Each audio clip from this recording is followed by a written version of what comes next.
Bonjour à tous, bienvenue dans Chine France, le journal, votre émission quotidienne d'information sur la Chine. Sans transition, voici les titres de l'actualité.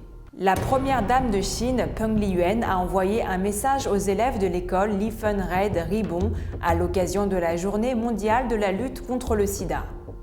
Sinopec a lancé la construction de la plus grande usine de fabrication d'hydrogène vert au monde, générée à partir de l'énergie solaire.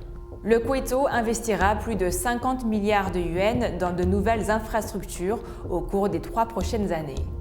La Chine demande aux entreprises de VTC de meilleures conditions de travail pour les chauffeurs. La population âgée de Pékin atteindra 7 millions de personnes d'ici 2035.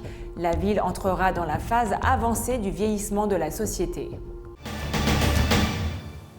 Peng Liyuan, l'épouse du président chinois Xi Jinping et l'ambassadrice de bonne volonté de l'Organisation mondiale de la santé, OMS, pour la tuberculose et le VIH, a envoyé mercredi un message aux élèves de l'école Liefenried Ribon dans la province du Shanxi. Elle s'est adressée aux élèves par liaison vidéo lors d'un événement marquant la 34e journée mondiale de la lutte contre le sida. L'école Liefenried Ribon offre une éducation aux enfants atteints du VIH. Elle célèbre cette année le 10e anniversaire de sa fondation. Peng Liyuan a rappelé les moments chaleureux que les enseignants et les élèves de l'école ont vécu au cours des 10 dernières années et a encouragé les élèves à continuer à partager l'amour et à profiter d'une enfance heureuse. La construction du plus grand projet d'hydrogène vert au monde, généré à partir de l'énergie solaire, a commencé le 30 novembre dans la région autonome ouïghour du Xinjiang pour aider la Chine à s'orienter vers une énergie durable, a annoncé son exploitant China Petroleum and Chemical Corporation. Le projet est également le premier projet de démonstration d'hydrogène vert d'une capacité de 10 000 tonnes en Chine.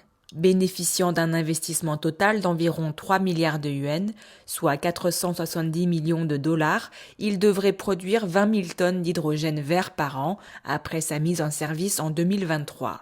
Le projet devrait aussi réduire les émissions de dioxyde de carbone de 485 000 tonnes par an et contribuer à faciliter davantage les efforts de la Chine pour atteindre un pic d'émissions de carbone d'ici 2030 et atteindre la neutralité carbone d'ici 2060, a déclaré le géant pétrolier national, également connu sous le nom de Sinopec, premier raffineur au monde par capacité. Ce projet de démonstration marque aussi la première fois que la Chine utilise l'énergie solaire pour produire de l'hydrogène à grande échelle.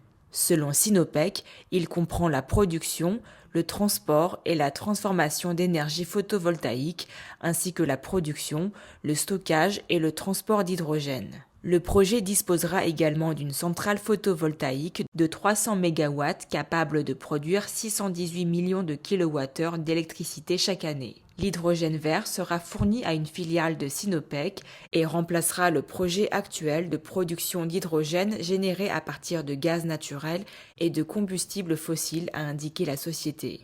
Le cabinet de conseil en énergie Wood Mackenzie a déclaré les années 2020 la décennie de l'hydrogène, affirmant que cela fait partie d'une stratégie climatique à long terme pour de nombreux gouvernements.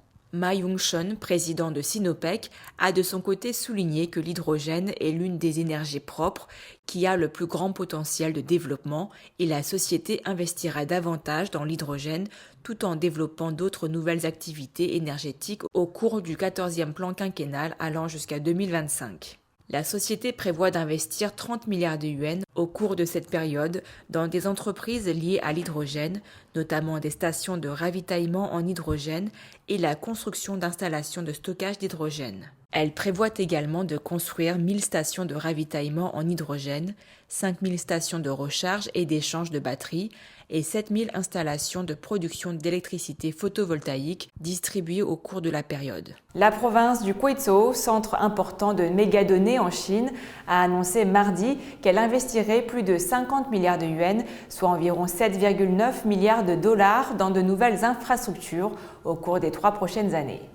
Entre 2021 et 2023, le fonds sera utilisé pour construire des centres de données et plus de 60 000 stations de base 5G afin de promouvoir le développement d'une plateforme ouverte et internationale des données pour le radiotélescope chinois selon un plan publié par le gouvernement local. Le Quito compte actuellement 23 centres de données en service ou en construction depuis que la région a reçu en 2016 l'approbation pour construire la première zone pilote globale de mégadonnées du pays. La nouvelle zone de Quy-an de la province du Quito a attiré des entreprises de premier plan telles qu'Apple, Huawei et Tencent pour la construction de leurs centres de données. Selon Wang Zhu, directeur adjoint du bureau de développement industriel de la nouvelle zone de Quy-an, le gouvernement local vise à établir un centre d'informatique et s'efforce d'offrir des services en temps réel de haute qualité pour le delta du fleuve Yangtze, la région de la Grande Baie Kwantung, Hong Kong-Macao et le cercle économique Chengdu-Chongqing lors du déjeuner.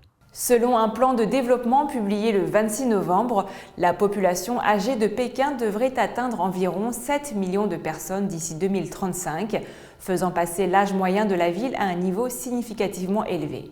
Le plan, lancé par la Commission de travail de Pékin sur le vieillissement, indique qu'à la fin de l'année dernière, la population permanente de personnes âgées de plus de 60 ans à Pékin était d'environ 4,3 millions, soit une augmentation de 637 000 par rapport à la fin de 2015. On estime que le nombre de personnes âgées dans la capitale atteindra 24% de la population totale, avec une tendance évoluant de légère à modérée. En 2035, elles seront environ 7 millions, soit 30% de la population totale, ce qui signifie que la ville entrera dans la phase avancée du vieillissement de la société. Selon le plan, le vieillissement rapide de la population deviendra une nouvelle norme. C'est la fin de votre journal. Merci à tous de l'avoir suivi. Pour vous abonner à la chaîne, il vous suffit de cliquer sur s'abonner en bas à droite de la vidéo.